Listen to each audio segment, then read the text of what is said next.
नमस्कार जंटे में स्वागत आपका। मैं हूं योगेंद्र, आप देख रहे हैं खास खबर। खास खबर में हम बात करेंगे 3 राज्यों के 3 विधानसभा चुनाव के बाई इलेक्शन। आप कहेंगे कि 3 बाई इलेक्शन तो बहुत सीटों पे होता है, तो इतनी गौर क्यों? गौर करने की बात है बिहार की बांकीपुर विधानसभा सीट, जहां से प्रशांत किशोर ने ताल ठोकी, वो चुनाव जीत गए। उन्होंने बीजेपी प्रत्याशी को हराया है। बड़ी बात यह रही है कि लगातार पहले राउंड से और 31 राउंड तक उन्होंने बढ़त बनाई रखी। ये सीट खास क्यों है? केवल प्रशांत किशोर के लड़ने की वजह से नहीं, क्योंकि यहां से भाजपा के राष्ट्रीय अध्यक्ष नितिन नवीन लगातार 5 बार चुने गए।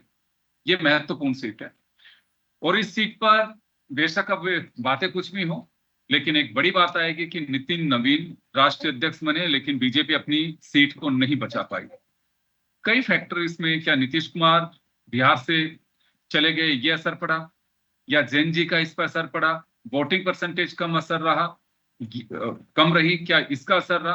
कुछ ऐसे पहलू हैं जिनको लेकर के हम चर्चा करेंगे और बिहार से हमारे पैनलिस्ट जुड़े हुए हैं। लेकिन बात गुजरात की भी, जहां बीजेपी ने अपनी सीट कायम रखी है। वहां प्रत्याशी के निधन होने की वजह से सीट खाली हुई थी मंजलपुर पे, वो सीट जीत गई। लेकिन बड़ा फेरबदल दतिया में भी। दतिया में फेरबदल तो यूं तो नहीं कह सकते हैं कि कांग्रेस की सीट थी, कांग्रेस ने ले ली, लेकिन कहा जा रहा है कि नरोत्तम मिश्रा की नाराजगी का सामना बीजेपी को करना पड़ा। यही वजह रही कि शासन में बैठी बीजेपी को इस सीट पर मुखी खानी पड़ी। तो चले हमारे साथ इस पूरे मुद्दे पर चर्चा करने के लिए डॉक्टर शोभित सुमन जी जुड़े हुए हैं, वरिष्ठ पत्रकार हैं पटना से हमारे साथ मनोज कुमार जी जुड़े हैं भी जन स्वराज पार्टी से, और मुकेश नंदन जी भाजपा के प्रवक्ता हैं, वो हमारे साथ हैं। सभी का स्वागत है। मैं डॉक्टर शोभित आपके पास में सबसे पहले आना चाहूंगा। देखिए, यूं तो हर सीट, हर चुनाव, वो किसी अगर पार्षद का भी होगा तो भी महत्वपूर्ण होता है, क्योंकि कार्यकर्ता उसे उसी तरह से लड़ते हैं। लेकिन यह चुनाव काफी महत्वपूर्ण है। सबकी निगाहें टिकी हुई थी बांकीपुर पे। क्या प्रशांत किशोर पहली बार चुनाव लड़ रहे हैं, जीतेंगे? और दूसरी बात ये थी कि नितिन नवीन की सीट है, तो क्या बीजेपी इसे रोक पाएगी? किस तरह से देखते हैं इस पूरे चुनाव परिणाम को आप? निश्चित रूप से यह चुनाव जो है पहले डे वन से ही, जब से इसकी घोषणा हुई थी तब से ही जो यह सुर्खियों में बना हुआ था, क्योंकि भाजपा के जो राष्ट्रीय अध्यक्ष नितिन नवीन हैं, उनके राज्यसभा जाने के बाद ये सीट खाली हुई थी और भाजपा के राष्ट्रीय अध्यक्ष के पद की जो सीट खाली हुई थी उस पर जो है चुनाव होना था। ऐसे में पूरी भाजपा की साख जो है दांव पर इसमें लगी हुई थी। इसमें यह देखा जा रहा था कि शुरू से ही प्रशांत किशोर, जब भाजपा ने अपने कैंडिडेट को पहले उतारा भी नहीं था, उसके पहले ही प्रशांत किशोर ने अपनी उम्मीदवारी की घोषणा कर दी थी। ऐसे में यह देखा जा रहा था कि प्रशांत किशोर मजबूत तौर पर जो है चुनाव लड़ने के मूड में है, और इसके पहले भी वो काफी एग्रेसिव मूड में जो है भाजपा के कई नेताओं पर जो है अपने चुनाव प्रबंधन के पहले भी जो है प्रेस कॉन्फ्रेंस करके आरोप लगा चुके थे। ऐसे में यह देखा जा रहा था कि वह पिछले बार जो विधानसभा चुनाव नहीं लड़के जो उन्होंने गलती की थी, उस गलती को इस चुनाव में नहीं दोहराना चाह रहे थे। और चुनाव प्रबंधन की पूरी बागडोर जो आप देखेंगे वो उसका दो कड़ी है, जिसमें भाजपा जो है पूरी संगठन उसमें अपने ताकत को लगा दिया। लेकिन आप प्रशांत किशोर को देखेंगे तो प्रशांत किशोर ने एक नैरेटिव गढ़ने की कोशिश की इस चुनाव में। आप देखेंगे कि नैरेटिव दो तरह से उन्होंने करा है। एक तो जमीनी जो लड़ाई उन्होंने लड़ी है उसको उन्होंने सामने लाया है और उसको उन्होंने दिखाया भी है। आप देखेंगे कि चुनाव से ठीक एक दिन पहले रात में भी कई घंटे वो थाने में बैठे रहे और उसका पूरा का पूरा विजुअल जो है वो वायरल हुआ। जो आप देखेंगे कि वहां के थानेदार से वो चुनाव से रिलेटेड जो है कुछ कैंडिडेट्स उनके उठा लिए गए थे, उसको लेकर दूसरा एक नेरेटिव देखेंगे इस चुनाव में कि एक जो बयान काफी वायरल हुआ था कि भाजपा किसी को भी अगर यहाँ से टिकट देगी तो उसको वो चुनाव यहाँ से जीत सकता है। उसमें उन्होंने कई जानवरों का भी नाम लिया था। तो यह बयान कहीं पर जो है आप देखेंगे तो जिनका नाम हम लेना उचित नहीं समझते, जिनका नाम हम लेना उचित नहीं समझते, जी, यह बयान कहीं आप देखेंगे तो यह बयान कहीं आपको मिलेगा नहीं, लेकिन एक नैरेटिव गढ़ने की कोशिश की। प्रशांत किशोर हर अपनी सभा में इस बात को कहने की कोशिश की है कि बांकीपुर आपकी जनता, बांकीपुर की जो जनता है उसको जो है भाजपा हल्के में ले रही है, आप इस नैरेटिव को समझिए। तो एक नैरेटिव गढ़ने का जो प्रयास प्रशांत किशोर के द्वारा हुआ, उस नैरेटिव गढ़ने के प्रयास में वो सफल हुए। आज रविशंकर प्रसाद को इस बात का बयान देना पड़ा कि मेरे नाम पर जो चीजें बोली जा रही है वो कहीं से जो है हमारे नाम का नहीं है, और या हमने कभी ऐसा बयान नहीं दिया है। लेकिन भाजपा ने इस बात को स्पष्टीकरण करने में काफी देर कर दी। अगर उनकी तरफ से यह कोई बयान ऐसा नहीं जारी किया गया था, जो आप या तो हो सकता है जारी भी किया गया हो या नहीं, मुझे जो जानकारी है वो कभी भी यह बयान जारी नहीं किया गया है वो भाजपा की तरफ से। लेकिन एक नैरेटिव जो गढ़ा गया उसका इफेक्ट जो है वो बांकीपुर चुनाव में देखने के लिए मिला। और जो है एक जेनजी के वोट बैंक का जो आप देखेंगे जो गुस्सा था, और यहाँ के लोकल ने जो जनता है उनको भी एक बार यह देखा जा रहा था कि वो एक बदलाव के मूड में है। चाहे आप, यहाँ समस्याएं काफी हैं, इस बात में कहीं कोई दो राय नहीं है, बांकीपुर विधानसभा में कुछ समस्याएं हैं, और उन समस्याओं को गढ़ने का काम जो है वो डे वन से जो है प्रशांत किशोर कर रहे थे कि यहाँ क्या क्या समस्याएं हैं। चुनाव के बीच में भी देखा गया कि वीडियो काफी वायरल हुए कि इस गली में ये समस्या है और इसको हम लोग सरकार में आएंगे तो कैसे ठीक करेंगे। दूसरा जो एक राजद का वोट बैंक था वो काफी जो है टूट कर जो है प्रशांत किशोर की तरफ आया है। आप देखेंगे कि जो राजद का जो कोर वोटर माना जा रहा था वो वोट बैंक भी जो है प्रशांत किशोर की ओर साधा गया, और प्रशांत किशोर ने उसको साधने में काफी मजबूती दिखाई। तो जिसके कारण से पिछले बार आप देखेंगे कि जो राजद की कैंडिडेट थी उसको 40,000 वोट आया था, लेकिन इस बार जो है वो काफी कम वोट पर वो सिमट गई है, 10,000 के अंदर वोट पर ही वो सिमट गई है। तो आप इस बात को समझेंगे कि राजद का भी जो एक कम वोट बैंक जो वोट जो कम हुआ, उसका भी जो है पूरा का पूरा संख्या जो है इधर। और आप देखेंगे कि अघोषित रूप से जो है कांग्रेस ने भी जो है प्रशांत किशोर को ही समर्थन दिया है। तेज प्रताप की पार्टी ने तो खुलेआम कह दिया था कि वो प्रशांत किशोर को समर्थन कर रहे हैं, लेकिन कांग्रेस के कई नेता, अखिलेश प्रसाद के बेटे जो है, उन्होंने तो अपने फेसबुक पे पोस्ट करके इस बात को दिखाया कि वो प्रशांत किशोर का समर्थन कर रहे हैं। तो यह कहीं ना कहीं इस बात को दिखाई दे रहा था कि, और आने वाली भविष्य की राजनीति भी आप देखेंगे कि बिहार में एक थर्ड फ्रंट जो बनने जा रहा है, उस थर्ड फ्रंट में प्रशांत किशोर उसको लीड करते हुए नजर आएंगे। और प्रशांत किशोर, लेफ्ट और कांग्रेस, इसको जो आप देखेंगे कि ये एक धरे से एक सामने से आ रही है। और जो है बिहार में सम्राट चौधरी की सरकार को प्रशांत किशोर कई बार कह भी चुके हैं कि आप एक वोट यहां देंगे तो उसका असर दिल्ली में होगा। इसका सरकार पर कोई असर नहीं होने जा रहा है मेरे हिसाब से। एक जो है सीट जीतने से प्रशांत, लेकिन एक जो मैसेज छोड़ना था उन्होंने उस मैसेज को गढ़ दिया है, और ये मैसेज दूर तक गया है। बिल्कुल आप सही कह रहे हैं कि एक सीट से सरकार की सेहत पर कोई फर्क नहीं पड़ रहा, लेकिन हाँ, फर्क ये पड़ रहा है कि सीट किसकी थी और क्या उसकी इंपॉर्टेंस है बीजेपी के लिए, वह फर्क जरूर पड़ रहा है। क्योंकि सियासी गलियारों में लंबी समय तक ये गूंज दिखाई देगी कि नितिन नवीन अपनी सीट नहीं बचा पाए, क्योंकि वो पार्टी के राष्ट्रीय अध्यक्ष हैं। सरकार में अपने मंत्री उन्होंने लगाए। खैर चलिए, हमारे साथ में अभी जन सुराज से मनोज कुमार जी हैं, उनके पास में जाना चाहूंगा। मनोज जी, बधाई हो सबसे पहले, क्योंकि जन सुराज का पहला खाता खुला है बिहार के अंदर, और वो भी आपकी पार्टी के सुप्रीमो के माध्यम से खुला है, तो इसके लिए आपको बधाई। वोटिंग परसेंटेज कम रहा, जीत के कारण क्या रहे आप लोगों के? जैन जी का जो आंदोलन था उसका भी कुछ इम्पैक्ट था इसमें? उसका तो इम्पैक्ट था ही, जनता नाराज थी ये भी दिख रहा था। और साथ ही साथ जो भाजपा का अहम था, अपना घमंड था कि हम किसी को भी भाजपा के पट्टा पहना करके खड़ा कर देंगे, वो जीत जाएगा। आपने जनता को क्या समझ रखा? लेकिन बीजेपी तो लगातार पूरे चुनाव इस बात को लेकर के खारिज करती रही। आज भी रविशंकर प्रसाद ने कहा कि हमारे नाम का दुरुपयोग किया गया, और ऐसी कोई बात कही नहीं उन्होंने। अरे सर, बड़े लोगों को बात छोड़िए, छोटे छोटे लोग भी, छोटे छोटे कार्यकर्ता भी, हम लोग घूमते हैं तो लोग कहते हैं कि भैया यहाँ पे तो हम डैश डैश को भी खड़ा कर देंगे तो भी जीत जाएगा चुनाव। तो ये नई बात नहीं है, इतना ओवर कॉन्फिडेंस अच्छी बात नहीं है।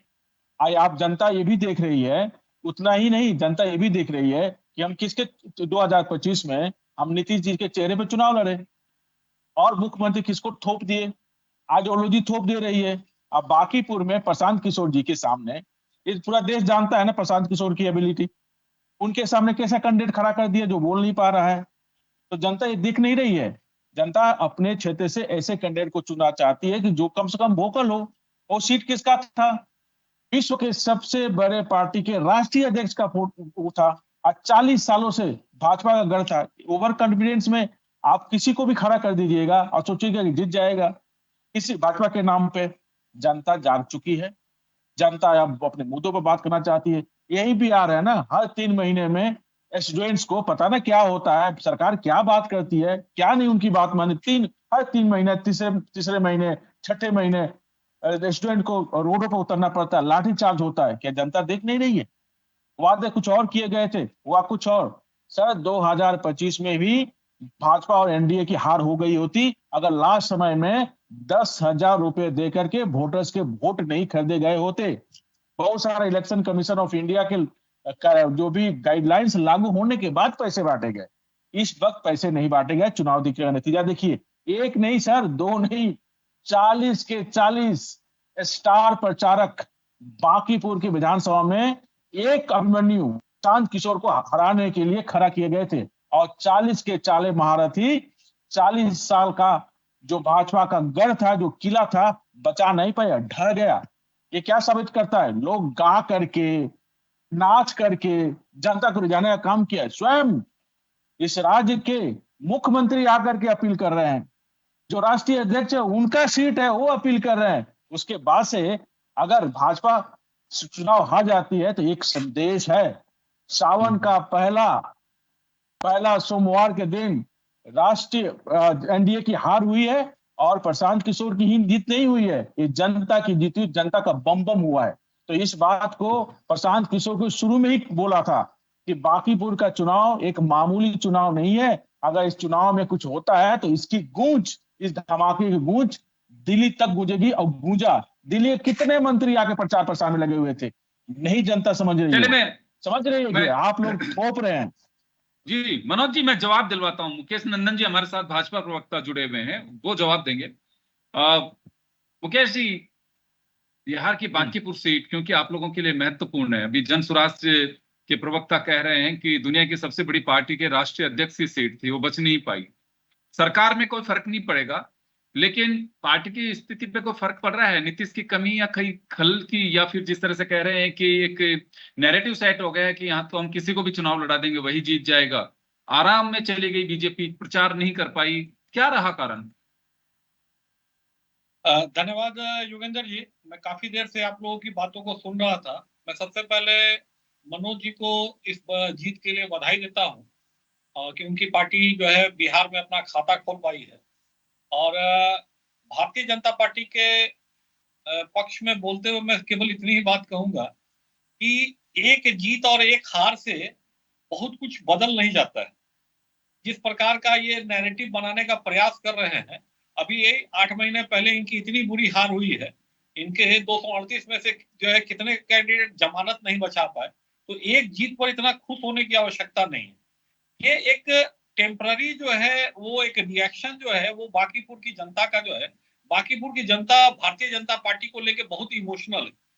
और जिस प्रकार से बांकीपुर की जनता को ऐसा लगा कि नितिन नवीन जी को उन्होंने इतना लंबा समय दिया, इतना लंबा समय उनके नेतृत्व में जो है वो बांकीपुर की जनता ने विकास भी देखा और एक जमीन से लेके जो है आसमान तक की ऊंचाई भी देखी। तो नितिन नवीन जी के नहीं रहने के कारण भारतीय जनता पार्टी का जो भी उम्मीदवार बना, उस उम्मीदवार को जो है वो यहाँ की जनता ने जो है वो आधे मन से लिया। उनको चाहिए था नितिन नवीन, और नितिन नवीन के जगह किसी और को स्वीकार कर पाना जो है, वो भारतीय जनता पार्टी के किसी और कैंडिडेट को स्वीकार करने में जो है यहाँ के बांकीपुर की जनता जो है वो थोड़ा परहेज कर।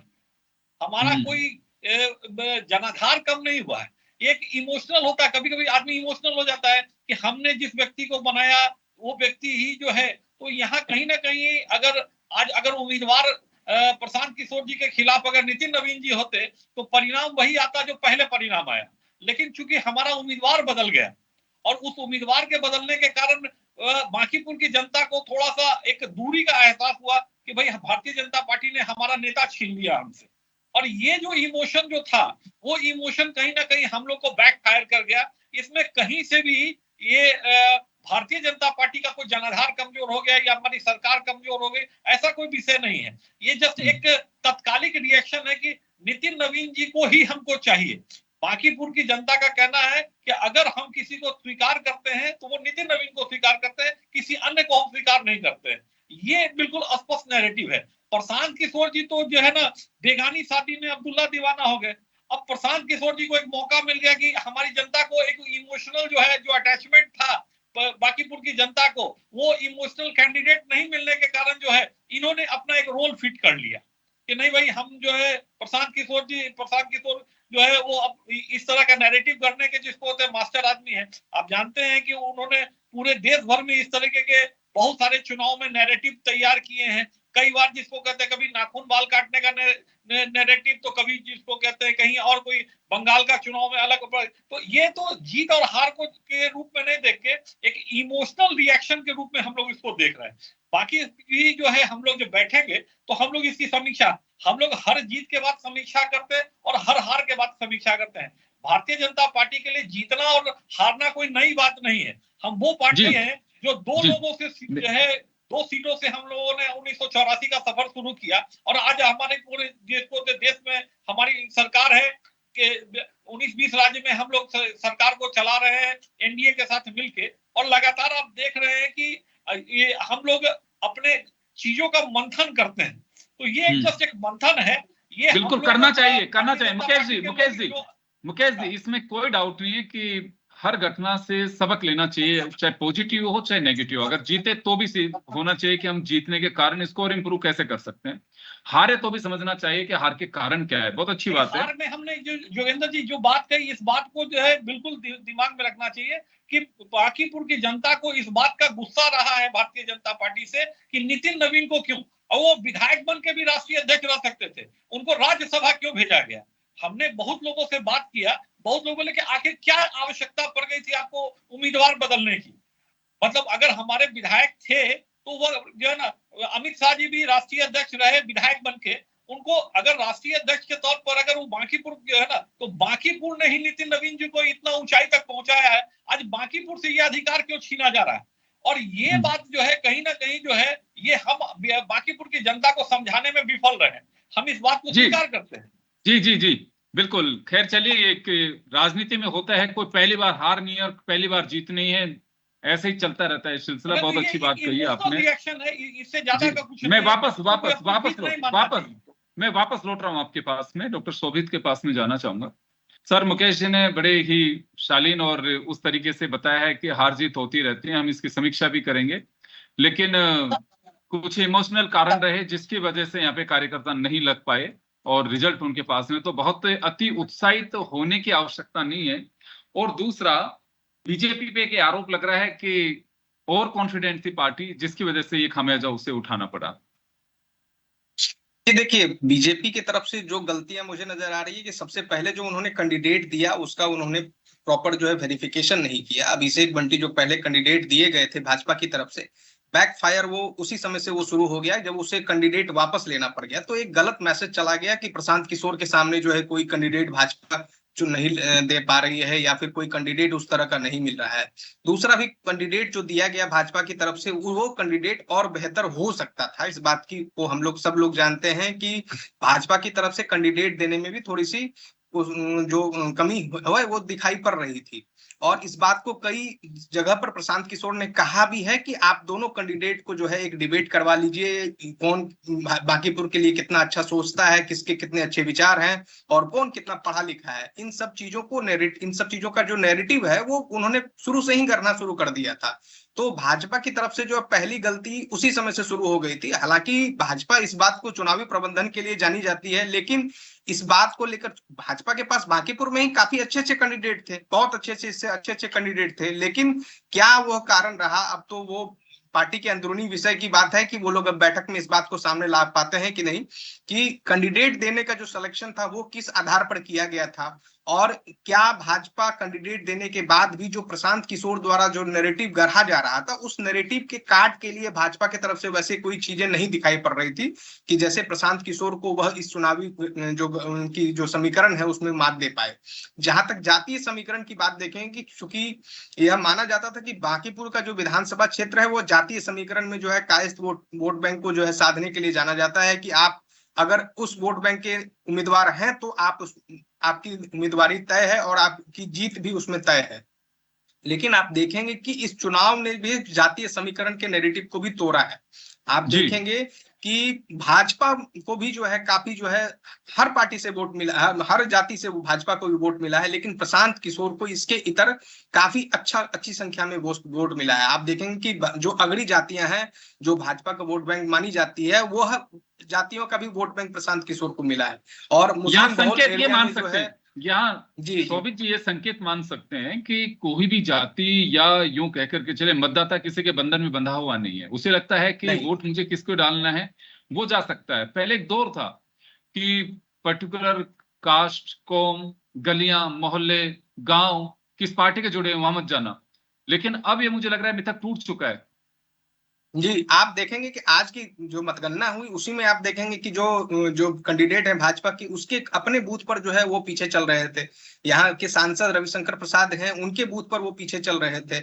अभिषेक बंटी के बूथ पे पीछे चल रहे थे। लगभग हर जो है बीजेपी ने एक यहाँ पे चूक ये भी कह सकते हैं कि वोटिंग परसेंटेज भी यह दर्शाता है कि वहां वोट निकाल ही नहीं पाए, जबकि इनके एक बूथ पे पेज प्रमुख तक भी होता है कि पन्ना प्रमुख जिसे बोलते हैं, कि वो भी बहुत एक्सरसाइज करता है एक एक वोट को निकालने को। 34% वोटिंग, और उस सीट पे तो उत्साह कहीं ना कहीं नितिन नवीन साहब के साथ ही चला गया। कार्यकर्ता बिल्कुल वैसे हो गए कि ये जैसे भी चले, मुकेश जी तो बड़े ये क्योंकि पार्टी की अपनी बात कहनी है, उसके स्पोक्स पर्सन है, फेस है, उसका जन टीवी के ऊपर बैठे हुए हैं। लेकिन कहीं ना कहीं बीजेपी को वाकई ये भी सोचना होगा कि थोपा नहीं जा सकता कार्यकर्ताओं पे। कार्यकर्ताओं को कैंडिडेट तो वही चाहिए जिसको दिल से लगे हुए और दिल के साथ चुनाव प्रचार कर सकें। जी बिल्कुल बिल्कुल। इस बात को जो है देखा जा रहा था कि कई कैंडिडेट ऐसे थे जो आपसी समन्वय के कारण जो है सामने नहीं आ पा रहे थे। राष्ट्रीय अध्यक्ष चूंकि नितिन नवीन खुद यहाँ से विधायक रहे हैं, तो उनको यह पता था कि कौन उम्मीदवार की कितनी दावेदारी अधिक मजबूत होगी और कौन उम्मीदवार कितना जो है खरा उतर सकता है। ऐसे में ऐसे कैंडिडेट को सामने लाया गया जो कैंडिडेट जो है प्रशांत किशोर के मुकाबले उस तरह का कैंडिडेट नहीं था। मैं यह कहना चाहूंगा यानी कि नितिन नवीन चयन के मामले में पहली परीक्षा रही उनके सामने कि बिहार से कैंडिडेट तैयार करके देना है, उसी के अंदर वो सफल नहीं हो पाए। ये कहने में मुझे लगता है कि कोई अतिशयोक्ति नहीं होनी चाहिए, क्योंकि रग रग से वाकिफ थे, एक गली मोहल्ले के पोल, खेत, कहाँ खलियान, सब चीजों को नितिन नवीन जानते हैं। 5 बार लगातार किसी का विधायक बनना कोई छोटी बात नहीं है। उनकी लोकप्रियता का अंदाजा हम इसी से लगा सकते हैं। परिस्थितियां कई तरह की बदली बीजेपी के सामने भी, और कई तरह की स्थितियां भी हुई, लेकिन उसके बावजूद भी उनके साथ में मतदाता लगातार बने रहे वहां पे। तो ये एक महत्वपूर्ण बात है, और वो यहीं पे गच्चा कैसे खा गए, ये एक सोचने वाली बात होगी बीजेपी के लिए। चलिए, समय कम है मेरे पास में, मैं दोनों के पास में, बीजेपी और जन स्वराज के पास में एक बार जाना चाहूंगा, लेकिन इससे पहले एक और मैं जिक्र शोभित जी आपके साथ में करना चाहूंगा। बीजेपी ने एक और कॉन्फिडेंस कहें या कुछ भी कहें, आपको ध्यान होगा कि मध्य प्रदेश की दतिया सीट से काफी बवाल मचा वहां पर। नरोत्तम मिश्रा, उनका टिकट काट दिया गया, उनको टिकट नहीं दिया गया, क्योंकि ये सीट खाली हुई थी, कांग्रेस की थी, और वहां के जो सिटिंग एमएलए थे उन्हें किसी मामले में सजा सुना दी गई, तो सीट खाली हो गई, क्योंकि रूल्स के अकॉर्डिंग उन्हें रिजाइन करना पड़ा। यहाँ नरोत्तम मिश्रा की नाराजगी का खामियाजा बीजेपी को उठाना पड़ा। गुजरात बीजेपी का गढ़ है, वहां अपनी सीट को बचाने में कामयाब रही। तो बीजेपी को भी लगता है कि कहीं ना कहीं यहाँ पे भी और कॉन्फिडेंस बताते हैं, क्योंकि कुछ लोगों से बात हुई कि और कॉन्फिडेंट थी बीजेपी टिकट के चयन में ही, कि नरोत्तम मिश्रा नहीं, हम दूसरों को भी लड़ाएंगे, वो भी जीत सकते हैं। तो मध्य प्रदेश की स्थिति भी कुछ इसके आसपास रही बांकीपुर जैसी। ये देखिए, एक जो एज ग्रुप है वो शिफ्ट करना तो जरूरी है। अब हम एक ही नेता को आप लगातार अगर बार बार चुनाव पर टिकट देते हैं तो ये भी एक सही जो है अवधारणा नहीं है। लेकिन नरोत्तम मिश्रा जैसे बड़े नेता का टिकट काटने के बाद मुझे लगता है कि उनके ही किसी जो है अपने खास को अगर वो किसी कैंडिडेट के लिए जो है हामी भरते तो वो ज्यादा आसानी होती भाजपा के लिए। लेकिन आप देखेंगे कि नरोत्तम मिश्रा का जब टिकट कटा तो भाजपा के जो वहां के जो प्रदेश कार्यालय थे उस पर ही वहां के जो है काफी जो है उसके नेता जो है वहां कब्जा कर लिए थे। तो एक गलत मैसेजिंग जो है वहीं से चला आने लगा था। और जो मध्य प्रदेश के मुख्यमंत्री हैं मोहन यादव और नरोत्तम मिश्रा के बीच भी आपसी कुछ जो है कुछ कलह की बात सामने आती है। तो सबसे पहले इस बात को देखा जाना चाहिए था कि आप कैंडिडेट जो दे रहे हैं वह इसके पहले जो कैंडिडेट रहे हैं, वहां के जो विधायक रहे हैं, उसकी सहमति से कैंडिडेट दिए जाने थे। हालांकि बाद में नरोत्तम मिश्रा ने इस बात को सामने आकर कहा था कि वो उस उम्मीदवार के जो है पक्ष में मतदान करवा रहे हैं, लेकिन वो बैकफायर जो है, आप कहेंगे कि वो भाजपा के लिए वहां भी साबित हुआ है। और वहां भी यह गलती सामने आ रही है कि कैंडिडेट के चयन को लेकर जो है भाजपा को एक बार फिर से इस बात को सोचने की जरूरत थी। और आप देखेंगे कि दोनों जगह भाजपा के दोनों जगह मुख्यमंत्री की जो है साख दांव पर थी। बिहार में भी सम्राट चौधरी की जो है साख दांव पर थी, चूंकि सम्राट चौधरी जब मुख्यमंत्री बने हैं उसके बाद का यह पहला चुनाव है, पहला उपचुनाव है। और वहां मोहन यादव की जो है मुख्यमंत्री बनने के बाद जो है यह देखा जा रहा था। तो ऐसे में कैंडिडेट को चयन को लेकर भाजपा को और ज्यादा थोड़ा सक्रियता दिखाने की जरूरत थी। आप कार्यकर्ता को ही टिकट दें, लेकिन एक ऐसे कार्यकर्ता को टिकट दें जो कम से कम वोकल हो, आपके जो सामने के जो कैंडिडेट आ रहे हैं उसके सामने कम से कम वो बोल सकता हो, अपनी बात रख सकता हो। जी जी, बिल्कुल आप सही कह रहे हैं, क्योंकि देखिए कैंडिडेट चयन में बहुत कुछ सावधानी की आवश्यकता नहीं है। और ये तो एक तय है कि पहली बार नहीं है कि सरकार किसी की भी हो, लेकिन बाई इलेक्शन के अंदर स्थितियां बदल जाती हैं। मैं, चलिए समय कम है, मनोज जी आपके पास में आना चाहूंगा। मैं प्रशांत किशोर को सुन रहा था कि बिहार के लोगों को बाहर नहीं जाना पड़ेगा, यानी कि पलायन रोकेंगे।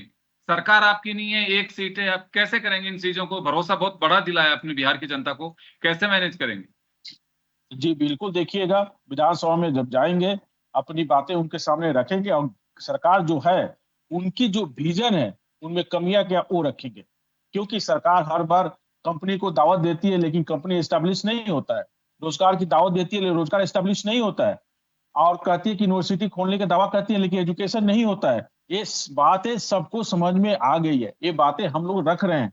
क्योंकि आप जन स्वराज में देखिएगा तो मैक्सिमम लोग हाईली क्वालिफाइड लोग हैं, वो इस बात को समझते हैं, रोड मैप्स को समझते हैं, एजुकेशन की इंपोर्टेंस को समझते हैं। जब किसी अनपढ़ व्यक्ति को आप उच्च पद पर बैठा दीजिएगा तो उसका नतीजा क्या होगा, ये पूरा देश देख रहा है, पूरा राज्य देख रहा है। आप बताइए कि ये जो चुनाव जो हारे हैं, केवल कैंडिडेट तो अयोग्य था ही, वो तो बोले भी थे किसी को खड़ा कर देंगे तो जीत जाएगा, कैंडिडेट अयोग्य था। इसके साथ ही साथ जनता ये भी देख रही थी कि ये लोग बोलते कुछ और है, करते कुछ और है। किसी को भी मंत्री बनाया जा रहा है, वो चुनाव नहीं लड़ा, मंत्री बनाया जा रहा है। उस क्षेत्र के बारे में उसकी जानकारी नहीं है, मंत्री बनाया जा रहा है। ये जनता पूरी तरह से देख रही है, तंग आ चुकी थी। बाकी चलिए जवाब दिलवाता हूँ जी, मनोज जी मैं जवाब दिलवाता हूँ, मुकेश जी जवाब दिलवाता हूँ। मुकेश जी वही कहेंगे जो सोच रहे हैं, आप चिंता मत करिए कि कहते कुछ और बोलते कुछ और हैं, वो जो सोच रहे हैं वही जवाब देंगे आपको। मुकेश जी, खैर देखिए, चिंता की बात आपने बड़ी बेबाकी से कही भी कि हार के कारणों का हम जिक्र करेंगे। देखिए 2-3 फैक्ट हैं। सम्राट चौधरी की परीक्षा इस मायने में थी कि वो नीतीश से लंबी पारी खेलने के बाद में मुख्यमंत्री बने। नितिन नवीन यहां से छोड़ के चले गए तो अपनी सीट बचा पाते हैं कि नहीं। दूसरा, दिल्ली के बाद में जेनजी आंदोलन में अगर कहीं पे बड़ा तूफान मचा था तो वह था बिहार। तो क्या इसका कोई इंपैक्ट रहा बिहार का, जो बीजेपी समझ नहीं पाई हो? और या फिर मैं ये समझ पा रहा हूं कि वोटिंग परसेंटेज कम का मतलब यह है कि बीजेपी की वर्कर्स ने वैसा काम नहीं किया जैसा करना चाहिए, क्योंकि बूथ मैनेजमेंट सबसे बेहतरीन बीजेपी का है, उसमें कैसे चूक हुई? देखिए योगेंद्र जी, कई सारे सवाल जो आप लोग उठा रहे हैं वो सारे सवाल हम लोग के भी मन में आ रहे हैं, और निश्चित तौर पर हम टीवी चैनल के ऊपर तो इस बात का जिक्र नहीं करेंगे, लेकिन कहीं ना कहीं जब हम लोग इंटरनल अपनी समीक्षा में जब बैठेंगे तो बहुत सारी चीजें हैं। आपने जितनी बातें कही या बाकी साथी लोगों ने जो बातें कही उसके अतिरिक्त भी बहुत सारी बातें हैं जिस पर हम लोग को समीक्षा करने की आवश्यकता है। निश्चित तौर पर अगर आप अपना सबसे मजबूत गढ़ अगर जो है वहां अगर आप सफल होते हैं तो ये चिंता की बात तो है। और ये चिंता के साथ साथ इस बात का भी जो है नैरेटिव सेट करता है कि अगर जनता कुछ और चाह रही है, अगर उसकी बात को आप नहीं समझ पा रहे हैं, तो ये कहीं ना कहीं जो है हम लोगों से चूक हुई। हम तो मानते हैं कि कहीं ना कहीं हमसे चूक हुई है कि हमने जनता के मूड को भांपने में जो है ना थोड़ी सी जो है कमी कर दी। और वही कमी जो है वो जन स्वराज को आप एक देखेंगे कि जनता ने ना हमको चुना, ना हमारे जो पुराने विपक्षी जो है वो महागठबंधन के जो उम्मीदवार थे उसको चुना, बल्कि एक नए प्रकार के उम्मीदवार को जो है ना जनता ने मौका दिया। तो निश्चित तौर पर जो पुराने चुनाव में जो मुद्दे थे उस मुद्दों से अलग हटकर ये चुनाव में नए मुद्दे जो है ना उसमें हो सकता है कि जेनजी वाला जो विषय है वो भी हो।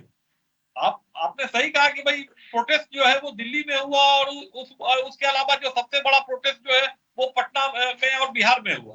तो निश्चित तौर पर ये भी एक एंगल है, इस पर भी समीक्षा करने की आवश्यकता है। हम खुले दिल से जिसको कहते हैं, हम खुले मन से जो है इस पर जो है विचार करने की बात करते हैं, और हमको लगता है कि कहीं ना कहीं युवा वर्ग जो है, अगर वो हमसे अगर इस प्रोटेस्ट के कारण अगर नाराज था, तो उस नाराजगी का भी खामियाजा हमको भुगतना पड़ा होगा। तो ये निश्चित तौर पर कि ये जो मतलब कई बार सर्कमस्टांसेस बन जाते हैं ऐसे, जो आप न चाहते हुए भी जो है ना चीजें आपके हाथ से रेत की तरह फिसलती चली जाती है। कुछ इसी प्रकार की चीजें जो है इस चुनाव में हमारे साथ हुआ कि मतलब चुनाव के पहले तो कुछ विषय कुछ और था, लेकिन एकाएक जो है ये जो है वो जेनजी वाला जो प्रोटेस्ट जो है, जो युवाओं का जो प्रोटेस्ट था, ये प्रोटेस्ट भी, इसमें भी आपने देखा कि पूरे देश भर में इस तरीके का जिस प्रकार से छात्र आंदोलन के नाम पर जो है वो ईंटा और पत्थर जो है वो सड़क, जो पटना की सड़क हो चाहे दिल्ली की सड़क पर देखने को जो मिला, ये भी अपने आप में जो है ना कई प्रकार का जो है वो एक षड्यंत्र जो है प्रयोग वो भी दर्शाता है। तो हो सकता है कि हम इस चुनाव में हम लोग किसी षड्यंत्र का शिकार बन गए हो। हम इस बात से इनकार नहीं कर सकते हैं कि हम इस चुनाव में किसी षड्यंत्र का शिकार नहीं बने हो। अगर आप संवाद पहले कर लिए होते तो ये षड्यंत्र होता ही नहीं। आप चलिए मैं माफी चाहूंगा, मैं रोकना चाहूंगा, समय हो चुका। मनोज जी, मुकेश जी, समय हो चुका है। मैं सरकार का काम है, प्रजातंत्र में काम है। You should communicate with the protester. तीन विधानसभा के 22 परिणाम सामने आ गए हैं, और सबसे महत्वपूर्ण जो सीट थी वह थी, जो तो सारी सीटें महत्वपूर्ण, लेकिन बिहार की बांकीपुर जो सीट है, बिहार की बांकीपुर सीट वह खास महत्वपूर्ण है। और महत्वपूर्ण की वजह है कि नितिन नवीन की सीट थी, उनकी लगातार जीतने वाली सीट थी, लेकिन बीजेपी उनके जाते ही और सरकार का चेहरा बदलते ही चुनाव हार गई। दतिया सीट भी इसी तरह से नरोत्तम मिश्रा की नाराजगी का सामना बीजेपी को करना पड़ा, इससे इनकार नहीं किया जा सकता। लेकिन हाँ, गुजरात में अपना गढ़ बचाने में जरूर काम हुए बीजेपी हुई है। सभी का बहुत बहुत शुक्रिया। खास खबर में इतना ही, दीजिए इजाजत, नमस्कार।